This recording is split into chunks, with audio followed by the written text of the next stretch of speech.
Blouse master class मध्ये आज आपण 32 मापाचं पेपर कटिंग कसं करायचं हा व्हिडिओ पाहणार आहोत। तर 32 मापाचं मेजरमेंट हे अशा पद्धतीने आहे। आपलं 32 मापामध्ये उंची जी आहे आपली 13 आहे प्लस 1 इंच असा रेग्युलर प्रमाणे 14 इंच घेणार आहे।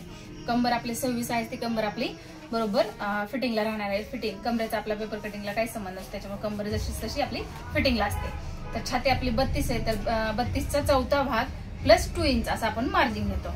दंडघेर 5 आहे, तसंच 5 फिटिंगला राहणार आहे।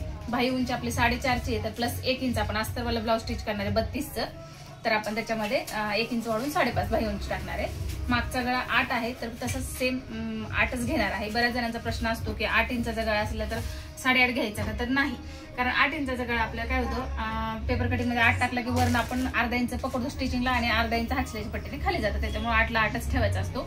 पुढचा गळा जसा आहे तसा 5.5 ला 5.5 राहणार आहे। अशा पद्धतीने हे आपलं 32 मापाचं मेजरमेंट आहे। तर चला तर मित्रांनो, आता आपण काय करू, पेपर कटिंग काढूया। तर अशा पद्धतीने आपला कार्डशीट पेपर आहे, डबल फोल्ड आपण रेग्युलर प्रमाणे केलेला आहे। तर कटोरी मेजरमेंट मध्ये पहिल्यांदा आपण काय करणार आहे, पूर्ण उंची इथे घेणार आहे। तर पूर्ण उंची काय आपली 14 इंच आहे, 14 इंचाला टिक करून घेणार आहे। त्याच्यानंतर ना कटोरीच्या मेजरमेंट मध्ये जसं की मी मागच्या व्हिडिओमध्ये 30 साईजचं सांगितलं, इथं आपल्याला 1.5 इंच काय करायचंय, एक्स्ट्रा घ्यायचंय। तर 1.5 इंच एक्स्ट्रा घेऊन आपल्याला काय करायचंय, पहिल्यांदा लाईन क्रिएट करून घ्यायची आहे। बरेच जण विसरून जातात, त्याच्यामुळे अगोदर तुम्हाला काय करायचंय, 14 इंचावाली लाईन बरोबर काय करायची, ड्रॉ करून घ्यायची। 1.5 इंचावाली, सॉरी, उंची 14 आणि रुंदी 1.5 इंच असे। कटोरी आपली जागेवरच निघते, आपल्या फॉर्म्युलामध्ये कटोरी जी आहे ती जागेवर निघते, त्याच्यामुळे आपण काय करणार, 1.5 इंच एक्स्ट्रा अगोदरच घेणार आहे। त्याच्यानंतर आपलं जसं गळा रुंदी 2.5, शोल्डर 3.25 जसं आहे तसंच सेम घेणार आहे। त्याच्यानंतर पुढचा गळा 5.5 इंचचा आहे, तर आपण 5.5 ला बरोबर टिक करणार आहे। आणि मुंडा 6 आहे, तसंच 6 आपण 30 साईजच्या मापाला 5.5 मुंडा घेतलेला आहे, कारण खूप छोटं माप होतं ते। बऱ्याच जणांचा प्रश्न येतो, मॅडम मुंडा मोठा होईल का, तसं तर होतच नाही, पण तरी पण आपण काय केलेले घेतलेला आहे। 28 आणि 30 साईजचं जर मेजरमेंट आलं तर तुम्ही काय करू शकता, 5.5 चा मुंडा बरोबर घेऊ शकता, नाहीतर रेग्युलर प्रमाणे आपलं सगळ्या मापांना 6चाच मुंडा असतो।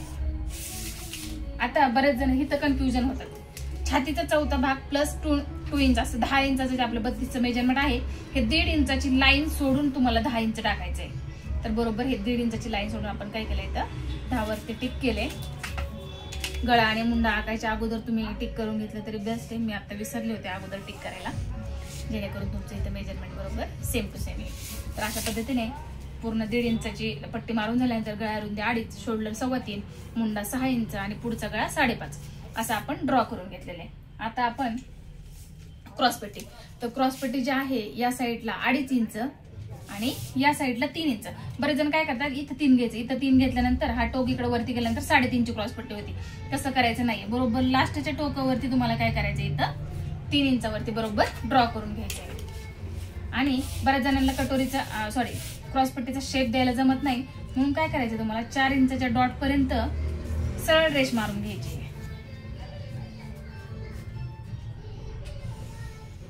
4 इंचाच्या डॉट पर्यंत सरळ रेष मारून झाल्यानंतर ना क्रॉसपट्टीला बरोबर इथून काय करायचं, अर्धा इंच असं क्रॉस लाईन करून घ्यायची, जेणेकरून तुमचा क्रॉसपट्टीचा शेप एकदम छान पद्धतीने येतो। त्याच्यानंतर ना आता आपलं 32 मापाची आपल्याला कटोरी काढायची। तर 32 मापामध्ये आपला फॉर्म्युला काय आहे, 30, 32 आणि 34 मापापर्यंत आपण कटोरीचा चौथा भाग वजा अर्धा इंच, त्याचा मी तुम्हाला एक हे देणार आहे, चार्ट पेपर देणार आहे, त्याच्यामध्ये तुम्हाला तक्ता असेल सगळ्या मापांना किती कमी जास्त करायचं। तर चौथा भाग वजा अर्धा इंच असं कटोरीला आपण 7.5चं माप टाकणार आहे। 32च्या मापाला आपण कटोरी किती टाकणार आहे, 7.5ची। तर बरोबर 7.5 वरती टिक करून आपण इथं गळ्याचा अर्धा इंचावरती आणि मुंड्याचा 1.25 इंचावरती ड्रॉ करून घ्यायचंय। तर 1.25 इंचामधून अर्धा इंच खाली अशा पद्धतीने मुंडा ड्रॉ करून घ्यायचा आपल्याला बरोबर 2 पॉइंट आतून फर्स्ट वाला ड्रॉ, अशा पद्धतीने रेग्युलर प्रमाणे मुंडा ड्रॉ करून घ्यायचा आहे। त्याच्यानंतर ना बरोबर इथं आपण 7.5 वरती जे डॉट केले, इथून गळ्याच्या ह्या कॉर्नर वरून आपल्याला काय करायचे, 0.7 किंवा अर्धा इंच जरी घेतलं तरी पण चालते। 0.7 किंवा अर्धा इंच आपल्याला वरती डॉट घ्यायचा आहे आणि तिथून बरोबर असं डॉट डॉट करत तुम्ही असं छान पद्धतीने आकार कटोरीला देऊ शकता।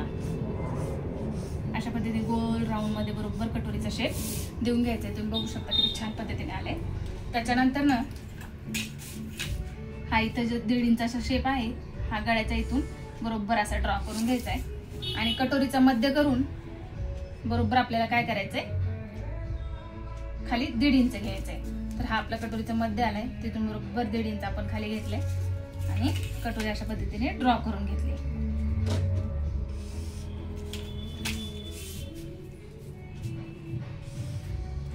अशा पद्धतीने कटोरी आपली पूर्ण ड्रॉ करून झालेली 32 मापाची एकदम परफेक्ट फिनिशिंग मध्ये।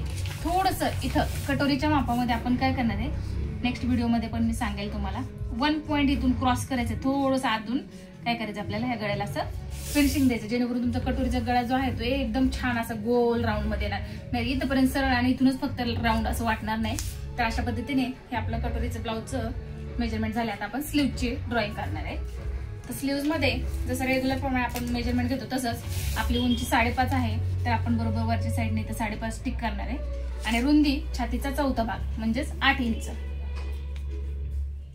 अशा पद्धतीने बरोबर काय करायचंय, चौकोन करून घ्यायचंय।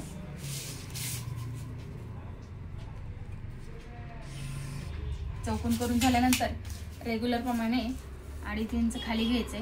2.5 इंच खाली झाल्यानंतर 1 इंचापर्यंत सरळ रेष मारून घ्यायची। त्याच्यानंतर ना ही क्रॉस लाईन आपली बरोबर अशी ड्रॉ करून घ्यायची आहे। क्रॉस करून झाल्यानंतर ना याचा मध्य सेंटर घ्यायचंय, मेजरमेंटने घ्यायचंय। बरोबर हा 7.5 आहे, तर बरोबर 3.25 वरती आणि त्याच्यानंतर ना 3.25चा मध्य 2.25 वरती असं मध्य सेंटर करून घ्यायचंय आणि पहिल्या डॉटच्या वरती 1/2 इंच, तिसऱ्या डॉटच्या खाली 1/2 इंच असं ड्रॉ करून घ्यायचंय। त्याच्यानंतर हा ड्रॉइंग बरोबर 3ऱ्या पॉइंट मध्ये आपल्याला जाऊन द्यायचंय। 3ऱ्या पॉइंट मधून 1 पॉइंट खालून असं ड्रॉ करून घ्यायचंय स्लीव्हला आणि सेकंड वाली लाईन जी आहे ते पहिल्या डॉट मध्ये 1 पॉइंट वरून बरोबर जायचंय आणि त्याच्यानंतर 3ऱ्या पॉइंट वरून यायचं। अशा पद्धतीने हे आपली स्लीव्ह ड्रॉ करून झाली। तर हे झालं आपलं स्लीव्हचं ड्रॉइंग। तर आता आपण एकदा परत रिव्हिजन घेऊया।